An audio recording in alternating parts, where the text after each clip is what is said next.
everyone. Thank you for joining us today. My name is Jennifer, and I'll be your WebEx host for today's webinar.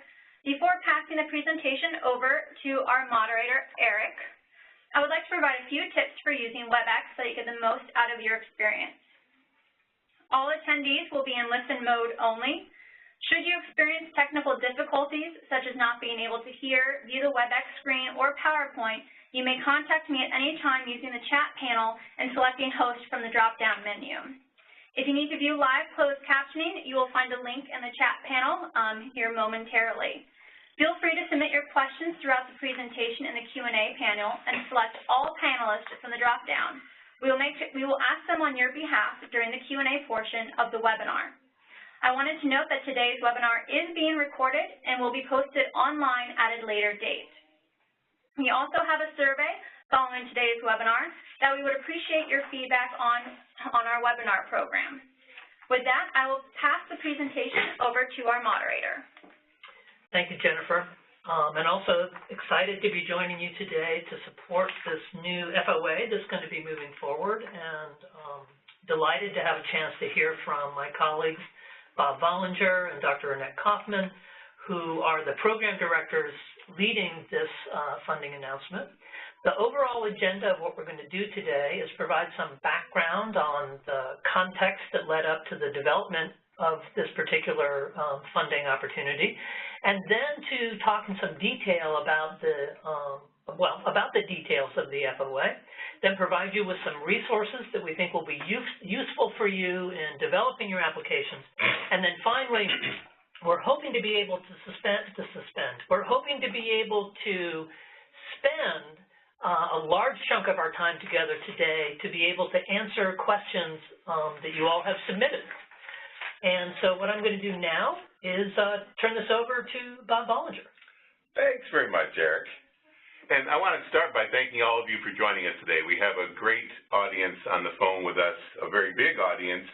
And I quickly glanced over the list of folks who've registered for this webinar today, and it's a very diverse group of tobacco control researchers, but also folks from across the field who we really want to be involved in this initiative. People from state health departments, from local health departments, nonprofit organizations who are all really important to the success of this. So glad to have all of you with us today.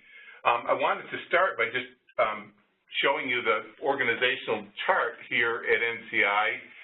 Most of you know that NCI is a huge organization, and our Division of Cancer Control and Population Sciences that we're all part of really is leading this initiative, and our behavioral research program is one of the components of our cancer control division. So our tobacco control research branch is one of the branches within the behavioral research program, and you see here listed basically the full range of research that we support within BRP. So we just wanted to give you a bit of context for where our tobacco control research branch fits here in the much larger organizational structure. And many of you, I imagine, are familiar with how we fund grants and the different mechanisms we use, but I know that not everyone is, and so we wanted to really highlight this real briefly. And so this slide basically shows you a little bit about how we do that and the different mechanisms that we use. But I wanted to call your attention to the last one down here, program announcements with review. And basically the key point here is that these funding announcements have special receipt, referral, or review considerations. So those of you who may have submitted applications before to NIH know that sometimes we use what's called the special emphasis panel. And I don't want to get too much caught up in the jargon today, but basically that means that rather than one of the standing study sections that we have that's organized by our Center for Scientific Review, this announcement will have specific reviews. So we will be getting people who have particular expertise in tobacco control policy research, as well as health disparities research, so that they will have some expertise that will inform their decision-making in the review panel. And I want to particularly call your attention to that link on the bottom of the page. That basically is a document that will tell you everything you want to know about the NCI grant process. And I think it's a very helpful resource. It was revised and just released about a year ago, and it really has a lot of detailed information about how things work around here. And so if you haven't had an occasion to look at it, I would invite you to do that. So here you've seen, if you're familiar with this FOA, say that there are two different mechanisms we're using here, the R01 and the R21. And again, I imagine some of you are familiar with this, but I think it's important to kind of think strategically about how you want to apply if you're considering applying for this funding opportunity, to have conversations within your teams, your research teams, as well as your dissemination partners who are going to be helping you on this to think about which one is most appropriate. So I just wanted to call your attention to a couple things here. With the R01, this is used to support a discrete, specified, and circumscribed research project. It's the most common one that we use here at NIH, and so some of you I know have already received R01s before. There are no specific dollar limits unless there's something specifically included in the FOA, and in our case there's not. But the important thing to know is that if you're going to submit something over $500,000, that you would have to get advance permission from us beforehand. And for the first round of this, there's probably not going to be time to do that here. Generally, these awards are made for 3 to 5 years. And this is in contrast to the R21. The R21 are exploratory or developmental grants that are designed to encourage new exploratory or developmental research by providing support for people who are at the early stages of a developmental project or early stages of their career. Typically, they're limited to 2 years of funding, and the combined budget direct cost for the 2-year period may not exceed $275,000.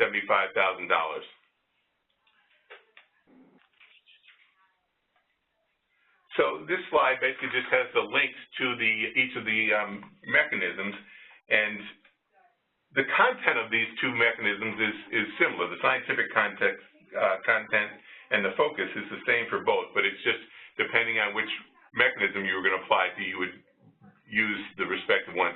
The thing I want to call your attention to here is to be sure that you're looking at announcements that were released on May 26th of this year. Some of you may have seen ones that were released earlier. If you did, ignore those and make sure that you're using the current one, which is the May 26th version. So the goal of this announcement really is pretty straightforward. We're trying to support research that's focused on reducing health disparities in tobacco use here in the U.S., and over time, the goal is to stimulate scientific inquiry that's focused on innovative tobacco control policies. We want to reduce disparities in health outcomes and thereby reduce the excess disease burden of tobacco use within these specific groups.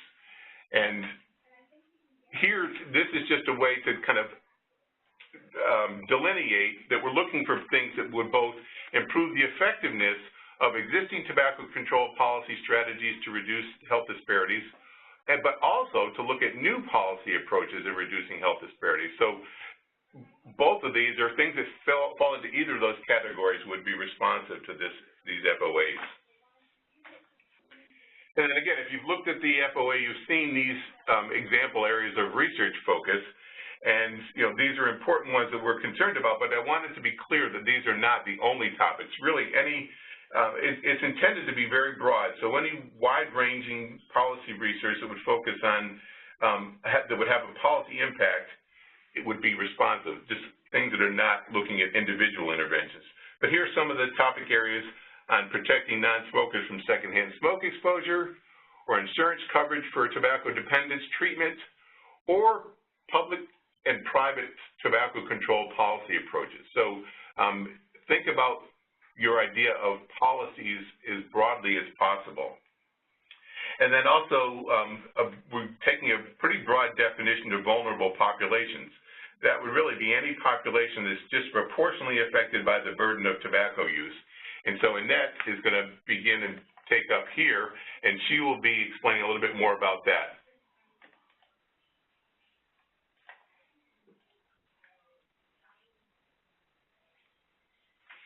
Great, thank you so much, Bob. I appreciate that. I'm going to continue on here with our examples and just to talk for a minute about what we mean by vulnerable populations.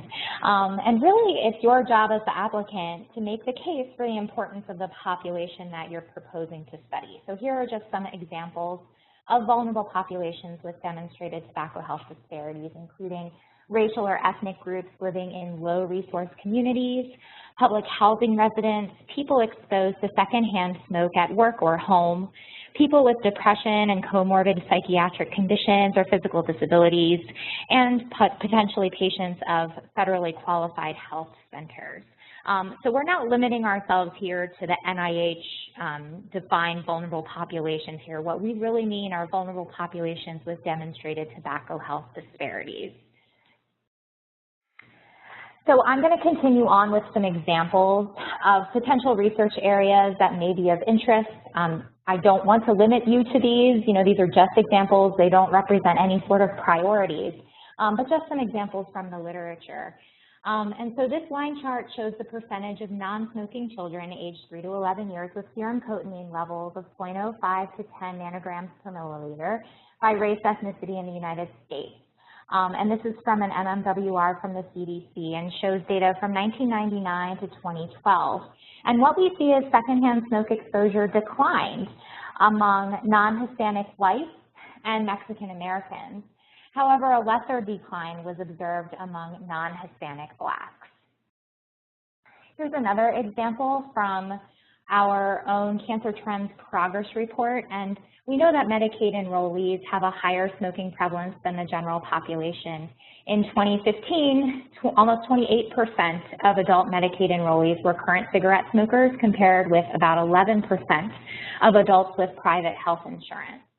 And so from our Cancer Trends Progress Report, we pulled data again from CDC's MMWR, looking across the states. And what we see from these graphs are that there is still wide variation across the states in coverage of both individual and group counseling and the coverage of tobacco cessation medications. And just in the last month alone, we've seen a lot of headlines. So local and state level policy changes and laws are being implemented and utilized. So we've seen that New Jersey is raising their smoking age to 21, and in Oakland, California, they've decided to ban the sale of flavored tobacco. So policy changes are happening, we're seeing changes, and it's important to understand how these changes may be potentially influencing vulnerable populations to tobacco and tobacco exposure. So to continue on our example tour here, here are some potentially example research questions that would be responsive to this FOA. So first one is, how do health insurance tobacco cessation coverage policies, including Medicaid policies, influence access to and utilization of evidence-based tobacco dependence treatments by disparate populations? Another potential research question is, what communication strategies and messages are most effective for promoting tobacco use prevention and cessation within the context of emerging tobacco policy initiatives such as smoke-free public housing, raising the minimum age for sale of tobacco, and how can these messages be best delivered and tailored to be sensitive to local contexts and challenges with vulnerable populations? Another research question might be, what theoretical approaches can help guide the development and testing of novel multi-level interventions, such as clinical, policy, or community, to reduce the use of tobacco products in vulnerable populations? And finally, how do concurrent patterns of marijuana and tobacco use, considering their temporal ordering and types of tobacco products, influence the patterns of tobacco use with vulnerable populations? And how do state policy changes and variability in marijuana legalization status affect tobacco use? Another key component of this funding opportunity announcement is dissemination and implementation. This type of research is enhanced when the needs, perspectives, and goals of the end users are factored in from the very beginning of the research. And the goal of this FOA is to conduct research that will inform the work of public and private stakeholders at the local, state, and federal level. So all applications must include an overall strategy that builds upon rigorous dissemination and implementation science. To dig in a little deeper here into the FOA, and this is found in the PAR links that Bob provided earlier in the talk, these are the scored review criteria specific to this FOA. So under innovation, applicants are expected to respond to, does the overall strategy employ innovative approaches that build upon rigorous dissemination and implementation science? And then under approach, Investigators should include a well-designed plan for proactively disseminating and implementing research findings, including a specific plan for identifying and engaging the critical community partners in the research, clearly describing the roles and responsibilities of these key partners, and plans regarding the nature and extent of future collaborations. Again, all of that can be found in the FOA, which we suggest everyone reads very carefully. So the open date, the earliest submission date is September 11th of 2017, and the application due date then is October 11th. The letter of intent is due 30 days prior to the application due date, and it's not required, it's not binding, it does not enter into the review of a subsequent application, but the information that is contained in this letter allows me and Bob and other IC staff to estimate the potential review workload and plan for the review. So your letters of intent are encouraged but not required, and you can send these directly to Bob Bollinger. The earliest start date would be July 2018, with the subsequent dates shown there as well. The expiration date of the announcement is June 16th, 2020, and we, of course, suggest that you start the process early. So allow time for registration in the System for Award Management, ERA comments, and grants.gov. You never know when technical difficulties or other issues are going to arise. Some other important information to point out is that the applications will be evaluated by reviewers with relevant expertise in health disparities and tobacco control, which Bob mentioned earlier. The R01's maximum project period is 5 years, and these require preliminary studies, whereas the R21s are 2-year grants and are considered exploratory, so preliminary studies are not required for the R21. Non-domestic entities are not eligible to apply, and these grants or applications, the FOA is not intended to support studies of biological mechanisms or disease processes. Finally, as with all NIH grants with direct costs of $500,000 or more in any given year, require program approval for submissions, and you need to submit these materials to the program director, me or Bob, at least 8 weeks prior to receipt. I will say this is going to be very difficult for the first submission date. So all of this package information would be due by August 16th, which I just don't think is going to be possible. So please give Bob or I a heads up. And then finally, the application, if your application is related to health economics, we encourage you to consult this notice clarifying NIH priorities for health economics, which provides some really valuable and important information. All right, so in closing, really just want to say thank you, and thank you to Annette and Bob for the outstanding job they did today, and thank you for you all for joining us. I hope this has been useful. And you see a slide here that tells you of some ways that you guys can get more information, and more information will be coming. And I'm going to stop there. I don't know, Jennifer, do you have anything to say in officially declaring us done? No, I just want to say thank you to our speakers and our moderator, Eric, for a great discussion. Again, the links are up on your screen for kind of additional information. As you exit the webinar, there will be a survey just to kind of make sure we're kind of giving you the information that you want and kind of improve our webinar program to give you guys what you need. So with that, thank you.